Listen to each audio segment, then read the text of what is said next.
Hi friends, எல்லாருக்கும் வணக்கம். Welcome to Nifty Times Now. Friends, இன்றைக்கி நிஃப்டியில் ஒன் சைடு ரேலி 178 பாயிண்ட் பாசிட்டிவில் க்ளோஸ் ஆகிருக்கு. மார்க்கெட் ஓப்பன் ஆகும்போதே பாசிட்டிவாக தான் ஓப்பன் ஆச்சு. தொடர்ந்து ஒன் சைடு ரேலி நல்ல பாசிட்டிவாக க்ளோஸ் வச்சுது. ஃபைனலாக பார்க்கும்போது 25,966 க்ளோஸ் வச்சுருக்கு. இந்த அளவுக்கு நல்ல ஒரு பாசிட்டிவ் மூவ்மெண்ட் வந்ததுக்கு என்ன காரணம் அப்படின்றத நம்மளோட knowledge based AI open interest data scanner மூலிமா நம்ம பார்ப்போம். ஃப்ரெண்ட்ஸ், இந்த இடத்துல பாருங்கள், நிஃப்டியும் சரி பேங்க் நிஃப்டியும் சரி டேட்டா ரொம்ப நல்லா அமைஞ்சிருக்கு. இன்றைக்கி பொறுத்த வரைக்கும் இன்றைக்கி காலையில் மார்க்கெட்டு ஓப்பன் ஆகும் போதே கால் சைடு எல்லாமே ஷார்ட் கவரிங் வர ஆரம்பிச்சிடுச்சு. புட் சைடு ஹெவியாக ஃப்ரெஷ்ஷாக ரைட்டிங் பண்ண ஆரம்பிச்சிட்டாங்க. இன்றைக்கி மார்க்கெட்டு ஓப்பன் ஆகும் போதே அந்த மாதிரி நடந்தது. அது மட்டும் இல்லை, மார்க்கெட்டு முடிகிற வரைக்குமே கால் சைடு ஷார்ட் கவரிங்கில் தான் இருந்தது. தொடர்ந்து புட் சைடு ஓஏ இன்க்ரீஸ் ஆகிட்டே இருந்தது. நியூ ரைட்டர் உள்ளே வந்துக்கிட்டே இருந்தாங்க புட் சைடு மட்டும். ஃப்ரெண்ட்ஸ், இந்த இடத்துல பாருங்கள், கால் சைடு 2 லட்சம் சம்திங் கான்ட்ராக்ட் ஷார்ட் கவரிங் பண்ணிட்டு வெளியில் போயிருக்காங்க. புட் சைடு 10 லட்சம் சம்திங் கான்ட்ராக்ட் ஃப்ரெஷ்ஷாக புட் ரைட்டிங் கொடுத்துருக்காங்க. அதுக்கும் அடுத்ததாக பாருங்கள், buyer quantity and seller quantity அப்படின்னு சொல்லி பார்க்கும்போது செல்லரை விட பையர் குவான்டிட்டி தான் 40% அதிகமாக இருக்குது அப்படின்னு சொல்லிட்டு நமக்கு காட்டுது. அப்போது இந்த இடத்துல சப்ளை அண்ட் டிமாண்ட் அப்படின்னு பார்க்கும்போது டிமாண்டு தான் அதிகமாக இருக்குது. டிமாண்டு தான் அதிகமாக இருக்குன்றத நமக்கு தெரியுது. அதுவும் 40% செல்லரை விட பையர் அதிகமாக இருக்காங்க அப்படின்றத இந்த இடத்துல நமக்கு காட்டி கொடுக்குது. அதுக்கும் அடுத்ததாக பார்த்தோம்னா, எந்த கான்ட்ராக்டில் பண்ணுறாங்கன்னா 11/4 நெக்ஸ்ட் வீக் கான்ட்ராக்டில் பண்ணிகிட்டு இருக்காங்க. ஏன்னா இப்போ எக்ஸ்பிரி டேட்டை நெருங்கிட்டதுனால நெக்ஸ்ட் வீக் கான்ட்ராக்டில் அதிகமாக க்ரியேட் பண்ணுறாங்க. அதுவும் ஸ்பெஷலாக பார்த்தீங்கன்னா 25,900 புட் ஆப்ஷனில் பாருங்கள், உங்களுக்கு 1,51,000 சம்திங் கான்ட்ராக்டும். கால் சைடு பாருங்கள், 27,200 கால் ஆப்ஷனில் வெறும் 25,000 கான்ட்ராக்ட் மட்டும் தான் இருக்குது. இன்றைக்கி பொறுத்த வரைக்கும் நிஃப்டியில் நீங்கள் ஒரு ஆர்டராக பார்த்தீங்கன்னா எல்லா சிக்னலுமே பை சிக்னல் தான் கொடுக்குது. புட் கால் ரேஷியோ எடுத்துக்கிட்டாலும் புட் சைடு தான் அதிகமான ரைட்டர் உள்ளே வராங்க. கால் சைடு ஷார்ட் கவரிங் பட்டு வெளியில் போகிறாங்க அப்படின்றது ரொம்ப நல்ல ஈஸியான டேட்டாவாக இன்றைக்கி அமைஞ்சிருந்தது. அதேமாரி பையர் செல்லர் குவான்டிட்டி அப்படின்னு பார்க்கும்போதும் செல்லரை விட பையர் குவான்டிட்டி தான் 40% அதிகமாக இருக்குதுன்னு சொல்லிட்டு நமக்கு தெரியுது. அதேமாரி இண்டிவிஜுவல் ஸ்ட்ரைக் ப்ரைஸில் பார்க்கும்போதும் 25,900 புட் ஆப்ஷனில் தான் 1,50,000 சம்திங் கான்ட்ராக்ட் இருக்குது.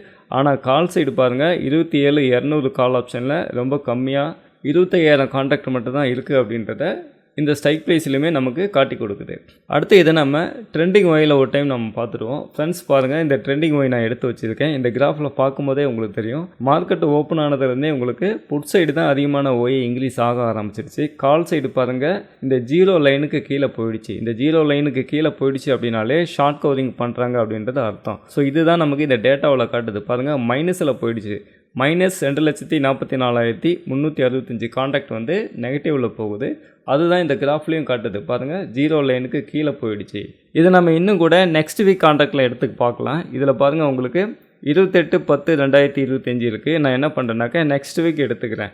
4/11/2025 நெக்ஸ்ட் வீக் எடுத்துக்கிறேன். இப்போ பாருங்கள், டேட்டா சேஞ்சஸ் ஆகிருக்கு. நெக்ஸ்ட் வீக் கான்ட்ராக்ட்லேயுமே புட் சைடு தான் ரொம்ப அதிகமான ஓஏ இன்க்ரீஸ் ஆகிருக்கு. பாருங்கள், நெக்ஸ்ட் வீக்லேயுமே கால் சைடு 0 லைனுக்கு கீழே போயிருக்கு. ஷார்ட் கவரிங் பண்ணிவிட்டு வெளியில் போயிருக்காங்க அப்படின்றது நமக்கு தெரியுது. அதேமாரி ட்ரெண்டிங் ஒயில் 3 மினிட் டைம் ஃப்ரேமில் டேட்டாவாக பார்க்கும்போதும் பாருங்கள், மார்க்கெட் ஓப்பன் ஆனதுலேருந்து டேட்டா பாருங்கள் க்ரீன் சிக்னல் தான் கொடுக்குது. இந்த க்ரீன் சிக்னல் எதை இண்டிகேட் பண்ணுதுன்னா மார்க்கெட் பாசிட்டிவாக போகுது அப்படின்றத டேட்டா மூலிமா இது நமக்கு இண்டிகேட் பண்ணுது. ஃப்ரெண்ட்ஸ், நீங்களும் இந்தமாரி டேட்டாவை கற்றுக்கிட்டு டேட்டா அடிப்படையில் மார்க்கெட்டில் ட்ரேடிங் பண்ணணும்னு நினச்சிங்கன்னா நீங்கள் என்னை காண்டாக்ட் பண்ணுங்கள். இந்த எக்ஸல் சீட் நான் உங்களுக்கு இன்ஸ்டால் பண்ணி கொடுக்குறேன். இந்த எக்ஸல் சீட்டை எப்படி யூஸ் பண்ணணும் அப்படின்றத நான் உங்களுக்கு கிளாஸ் எடுக்கிறேன். 20 days live update with live கிளாஸும் இருக்குது. அது மட்டும் இல்லை, நீங்கள் ஒரு பிகினராக இருக்கீங்க, டிமேட் அக்கௌண்ட் ஓப்பன் பண்ணிவிட்டு மார்க்கெட்டில் இன்வெஸ்ட்மெண்ட் பண்ணணும் அல்லது ட்ரேடிங் கற்றுக்கிட்டு ட்ரேடிங் பண்ணணும்னு நினச்சிங்கன்னா நீங்கள் என்னை காண்டாக்ட் பண்ணுங்கள். நான் உங்களுக்கு ப்ராஃபிட் மார்ட்டில் ட்ரேடிங் அக்கௌண்ட் ஓப்பன் பண்ணி கொடுக்குறேன். இந்த ப்ராஃபிட் மார்ட்டில் ட்ரேடிங் அக்கௌண்ட் ஓப்பன் பண்ணும்போது இதில் இருக்கக்கூடிய இந்த டூல் எல்லாமே உங்களுக்கு ஃப்ரீயாகவே கிடச்சிடும். ஏன்னா இது நம்ம ப்ராஃபிட் மார்ட்டில் அட்வான்ஸ்டு டூலாக உங்களுக்கு கொடுக்குறாங்க. இதில் எல்லாமே வந்துடும். பாருங்கள், இந்த இடத்துல ஓஐ ஸ்டாட்டிக்ஸ் வரும், ட்ரெண்டிங் ஓஐ வரும், புட்கால் ரேஷியோ வரும். எல்லாமே நமக்கு இந்த டூல் நமக்கு ஃப்ரீயாகவே கிடைக்கும். தேவைப்படுறவங்க என்னை காண்டாக்ட் பண்ணுங்கள். நான் உங்களுக்கு இந்த ப்ராஃபிட் மார்ட்டில் ட்ரேடிங் அக்கௌண்ட் ஓப்பன் பண்ணி கொடுக்குறேன். என்னோடய வாட்ஸ்அப் நம்பர் பாருங்கள், இந்த இடத்துல இருக்குது. அது மட்டும் இல்லை, வீடியோவுக்கு கீழே டிஸ்கிரிப்ஷன்லையும் என்னோடய வாட்ஸ்அப் நம்பர் இருக்குது. தேவைப்படுறவங்க காண்டாக்ட் பண்ணுங்கள். இந்த வீடியோ உங்களுக்கு ரொம்ப யூஸ்ஃபுல்லாக இருந்திருக்கும் நம்புகிறேன். தேங்க்ஸ் ஃபார் வாட்சிங்.